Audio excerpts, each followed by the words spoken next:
ඉතින් යාළුවනේ අපි මේ ඉන්නේ කෝනිස්සරන් කොටුවේ තොටිලි බඳින ස්ථානයේ. ඉතින් මේ හරිය ඔයාලට පේන ඇති විශාල ලෙස තොටිලි සංඛ්‍යාවක් බැඳලා තියෙනවා. ඉතින් මේ තොටිලි බඳින්නේ දරු පළ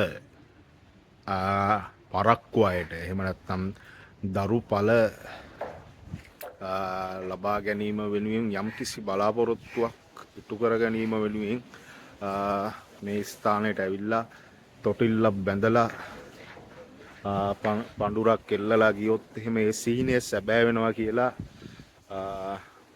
මෙතර එහෙම විශ්වාසයක් තියෙනවා. ඉතින් මෙතර ඔයාලට පේනවා විශාල ලෙස තොටිලි බැඳලා තියෙනවා. ඉතින් තමන්ගේ හීනය වෙනුවෙන් දරුවෙක්ගේ හීනය වෙනුවෙන් මේ ස්ථානයට පැමිණි විශාල ලෙස මිනිසුන් තොටිලි බඳිනවා.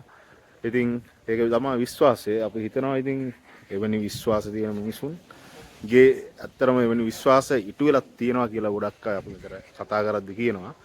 ඉතින් ඔයාලට පුළුවන් ත්‍රිකුණාමල එනවා නම් කෝනිස්සරන් කොටුවට ඇවිල්ලා තමන්ගේ දරුවන්ගේ සිහිනය වෙනුවෙන් මෙතෙන් ඇවිල්ලා තොටිල්ලක් බැඳලා ඔයාලගේ සිහිනය ඉටු වෙන්න කියලා ප්‍රාර්ථනාවක් කරලා යන්න. ඊශ්වර දෙවියන්ගේ හොඳ භක්තිකයෙකි රාවණේශ්වර. එම නිසා මෙම ප්‍රතිමාව ඉදිරිපිට මුදල් විසික් කරන්න එපා. බෝඩ් එකකුත් ගහලා තියෙනවානේ.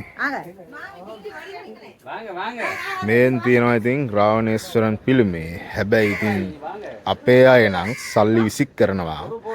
අපි දන්නවා වෙන තැන්වලට ගිහිල්ලා කාසියක් කොලයක් වැරලා තිබ්බොත් ඒක අරන් සාක්කුවේ දාගන්න අය මෙතෙන්ට ඇවිල්ලා සල්ලි විසික් කරනවා. විශාල ප්‍රමාණයක මුදල් අපිට පේනවා විසික් කරලා තියෙනවා කියලා. ඉතින් බෝඩ් එකක් ගහලා තියෙනවා සල්ලි විසික් කරන්න එපා කියලා. ඒත් ඉතින් අපේ මිනිස්සු විසික් කරනවා මොකක් හරි විශ්වාසයක් ඇති. ඉතින් හරි සුන්දර ස්ථානයක් මේ ස්ථානයේ කෝනිස්සරන් කොටුවේ තියෙන රාවණේශ්වරන් පිළිමය. ඉතින් හරි ලස්සනයි. ඔයාලටත් આવුත් බලා ගන්න පුළුවන් මේ පැත්තේ.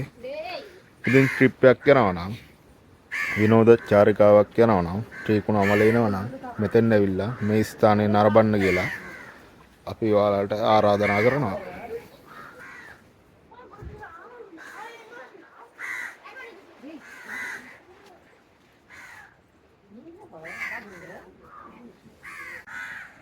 ඔයාලා මේ දකින්නේ ත්‍රිකුණාමලයේ කෝනිස්සරන් කෝවිලේ තියෙන රාවණා කැපුම. ඉතින් පුරාණ ඉතිහාස කතාවකුත් තියෙනවා මෙතෙන්ද. ඒකත් අපි ඔයාලට බෝඩ් එකක් තියෙනවා දාන්නම් කියව ගන්න. ඉතින් අපි දන්න ඉතිහාසය නම් මෙතනින් පැනලා සැහැන්න දෙනෙක් මැරලා තියෙනවා ලව් පළ හිලව් නිසා. ඉතින් ආදරය කරලා විරාව දරා ගන්න බැරුව ගොඩක් දෙනෙක් ජීවිත බිලිගත්ත තැනක් තමයි මෙතන. ඉතින් ත්‍රිකුණාමලයේ තියෙන මේ කෝනිස්සරන් කොටුව ඉතිහාසය ගත්තම දැන් නම් එහෙම ඉතින් වාර්තා වෙනවා අඩුයි. එහෙම සිදුවීම් වාර්තා වෙලාම නැහැ ළඟදී. ඉතින් ඒක හොඳයි. ඉතිහාසයේ මෙතරින් පැනලා ඕන තරම් විරා වේදනාව දරා ගන්න බැරි පෙම්වතියන් මෙතන බිලි වෙලා තියෙනවා. දැන් නම් ඉතින් එහෙම සිදුවීම් නැහැ. ඉතින් ඔයාලට බලා ගන්න පුළුවන් මේ හරිය බෝඩ් එකක් තියෙනවා.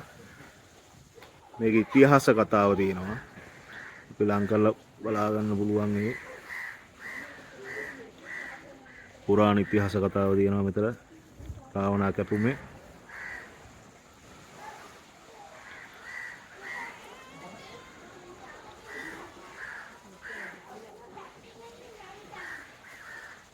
ඉතින් හරි ලස්සන ස්ථානයක් තමයි මෙතන. ඔයාලට පුළුවන් ඉතින් ත්‍රිකුණාමල සංචාරය කරද්දී මෙතන ඇවිල්ලා මෙතන සිරි නරබලා යන්න. ඒ වගේම තමයි අපි ආරාධනා කරනවා මෙතන එන අයට මේ අපවිත්‍ර කරන්න එපා පේනවනේ.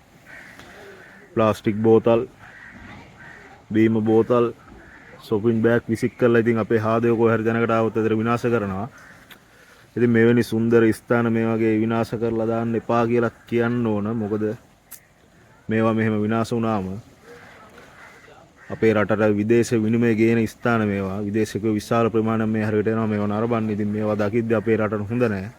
ඉතින් අපේ මහත්තුරු තමයි මේ දේවල් කරන්නේ නෝනලා. මේවා කරන්න එපා කියලාත් ඉතින් අපිට කියන්න තියෙනවා.